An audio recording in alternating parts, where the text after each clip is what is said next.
Phillies dropped the rubber match and the series to the Angels, as that now makes it 3 straight series losses. I'm Coy Camiscioli of Philly Sports Talk, going to break down all 3 games for you and break down the Phillies' recent signing of David Robertson, which is some good news to a certain extent. But let's talk about the series for a little bit, and we'll get into that. Not really a pretty series at all. Even one of the wins for the Phillies.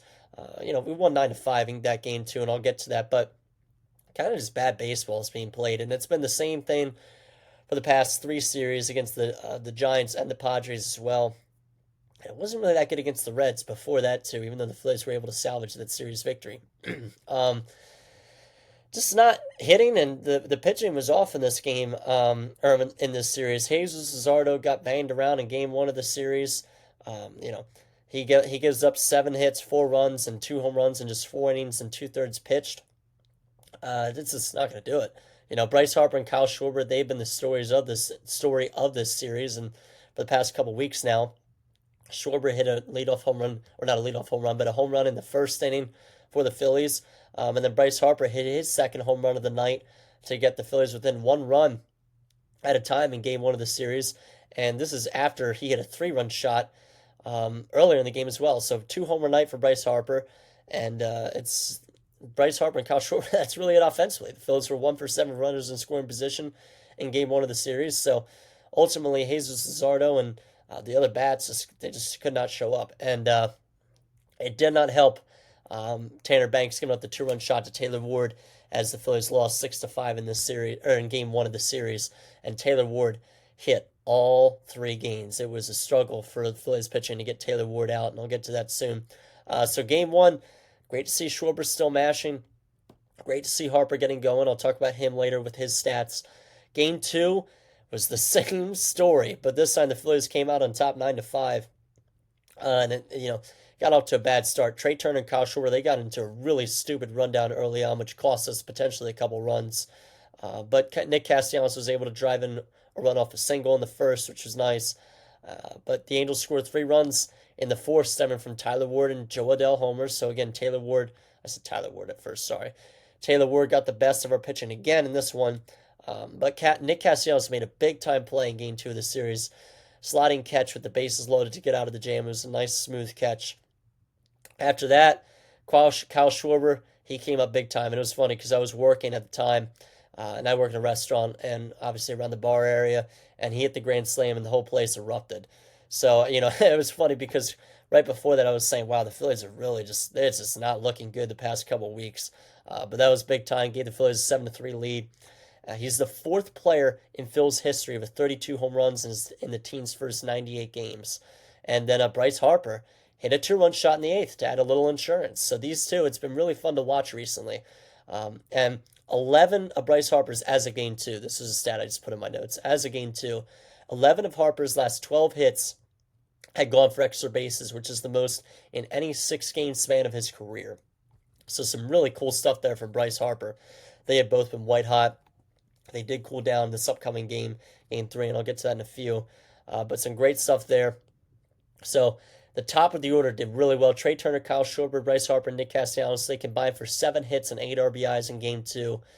So it was good. Phillies were finally able to do some damage to an opposing team's bullpen.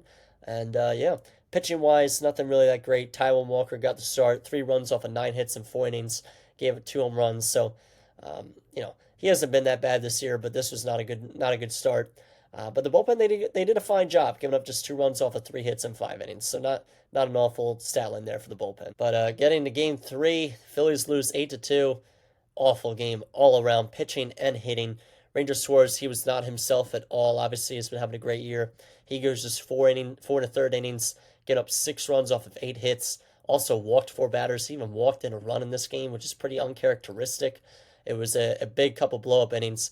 Well, I shouldn't say blow-up because the first inning was not a blow-up inning. Just escaped a jam, had the bases loaded, but Ranger was able to get out of it untouched.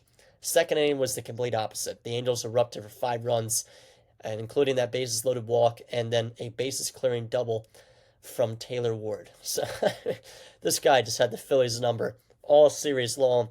Tough out every single at bat. So there's really not many positives from this game. In fact, the only offense from the Phillies, 6 hits as a team, an Otto Kemp homer and a Rafael Marchand RBI single, and that was about it. Otto Kemp had 2 hits actually as well, but just bad baseball around. Schwarber went 1 for 4, Turner 1 for 4. Harper kind of slowed down 0 for 4 in this game, so first time in a little while. Struck out twice as well.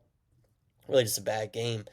Joe Ross gave up a run out of the bullpen, but nothing really that good. The Phillies were just shut down. Jose Soriano of the Angels had a great start. He goes 7 innings, allowing 2 runs, striking out 5 batters. And again, it was really just an ugly game. This was a waste of time if you watch this game and you know it from the second inning on that the Phillies were not going to be coming back in this one. Because again, their only offense was an Otto Kemp homer and Rafael Marchand RBI single. But I don't, I don't want to be pessimistic, but I'm going to give my personal thoughts on this team right now. This team is one and done in the postseason, and I know it's still a lot of time left, but if you just look up and down the roster, the bats just aren't good enough, and we saw even in 2 games of this series of how good Kyle Schwarber and Bryce Harper can be, and it still is not going to mean all that much in the grand scheme of things, as they still drop the series to the Angels, who aren't a great team, but they're also not a bad team. So, if Bryce and Schwarber are on, they're going to still need some of these other guys to get hot. It can't be just them.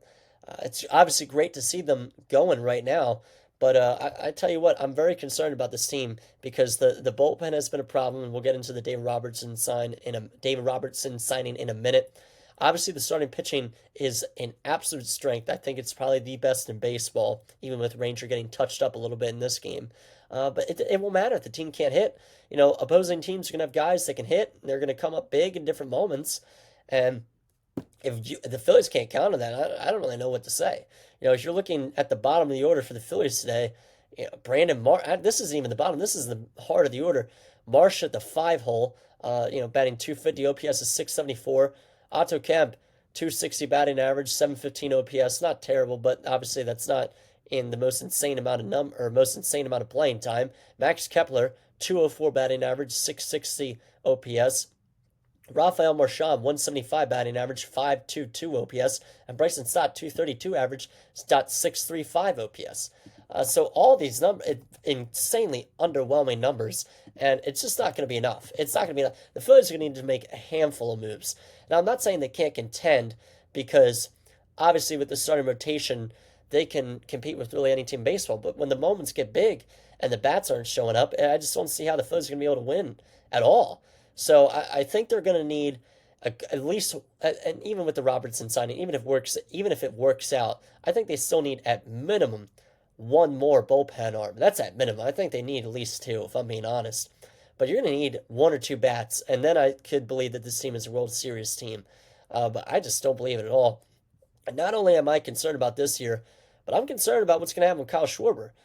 Seriously, the Phillies need to extend him. They absolutely need to extend him. If he goes, I don't think this team will be much of anything next year. I really don't. Unless some of these bats come up from the farm system and they end up being absolute studs, the Phillies cannot afford to let Kyle Schwarber walk right now. It would just be bad. And at this point in time, I'm kind of wondering, why would he re-sign with this team? There's not much of a reason. There's no reason to take a home team pay cut right now if the Phillies are looking like a team that's kind of in purgatory and just missing too many pieces that they can't contend. Why wouldn't you want to go to a better team that can offer a little bit more money? So that's kind of the whole situation there. But obviously he's been here for a couple of years now, and he's been through the 2022 World Series, he's been through the 2023 NLCS. He's seen some big time moments for the Phillies, and he's been one of the most consistent players, and is just a really good hitter. So I'm really concerned. If the Phillies can't re-sign him, I'm really concerned about this team for next year. And this is really Dave Dombrowski and the Phillies. They need to step up, and they need to do something now. They need to get everything they can. I know that they've been talking about it, but it's enough talking. It's time to do it. I know the deadline's not for a couple more weeks, but still, less than 2 weeks, honestly. But we'll see. So we'll talk about the David Robertson signing. $16 million contract, which is kind of a lot, but it's not a big deal. It's a one-year contract. That's fine. It's his 3rd stint with the Phillies, and obviously he joins a bullpen that seriously needed some help.